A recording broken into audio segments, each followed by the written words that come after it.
क्रांती news, आवाज सर्वसामान्यांचा।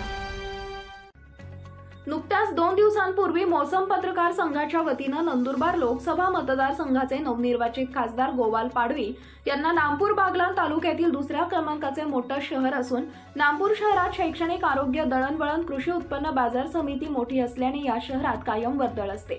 नंदुरबार नाशिक जाण्यासाठी जनतेचे मोठे हाल होतात, तरी काही प्रमाणात बसेस या नामपूर मार्गे सोडण्यात याव्यात असं निवेदन नामपूर पत्रकार संघाच्या वतीनं देण्यात आले होते।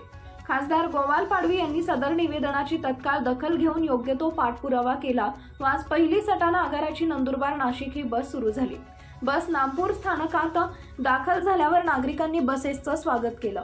पहिल्याच दिवशी बस ही प्रवाशांनी पूर्णपणे भरून आली। यावेळी पत्रकार संघाच्या वतीनं बसला पुष्पहार अर्पण करून चालक वाहक यांचा शाल श्रीफळ देऊन सत्कार करण्यात आला।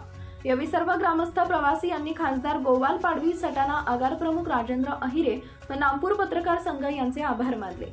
यावेळी नामपूर पत्रकार संघाचे ज्येष्ठ पत्रकार शरद नेरकर, मौसम प्रतिष्ठानचे सुनील निकुंब, पंकज वाघ, सामाजिक कार्यकर्ते बिपिन सावंत, विनय सावंत, नारायण सावंत, मौसम पत्रकार संघाचे सतीश कापडनीस, शरद खैरनार, भूषण काकडे, चेतन दाणी, आकाश साळुंखे, गणेश खरोटे, संभाजी सावंत, वामन शिंदे, ग्रामस्थ, प्रवासी आदी उपस्थित होते। महाराष्ट्र क्रांती न्यूज साठी प्रतिनिधी वामन शिंदे, नामपूर, सटाणा। नामपूर ही मोठी बाजारपेठ आहे आणि या बाजारपेठेच्या दृष्टीने पंचक्रोशीतील अनेक लोकांचा नामपूरशी संबंध येतो। इथला संबंध येत असल्यामुळे नामपूरच्या बाजारपेठेच्या दृष्टीने नाशिक, सटाणा, मालेगाव, पुणे, मुंबई या ठिकाणी गाड्या असणं महत्त्वाचं आहे आणि त्या दृष्टीने इतर डेपोंनी नामपूरवरनं ताराबादचा पूल बंद असताना ज्या गाड्या बंद चालू होत्या त्या पुन्हा त्यांनी चालू कराव्यात, पण त्यातल्या काही काय होईना त्या चालू केल्या पाहिजेत अशी सर्व नामपूरकरांच्या दृष्टीने मी मागणी करतो आणि ती मागणी सर्व डेपोवाल्यांनी मान्य करावी अशी मी विनंती करतो।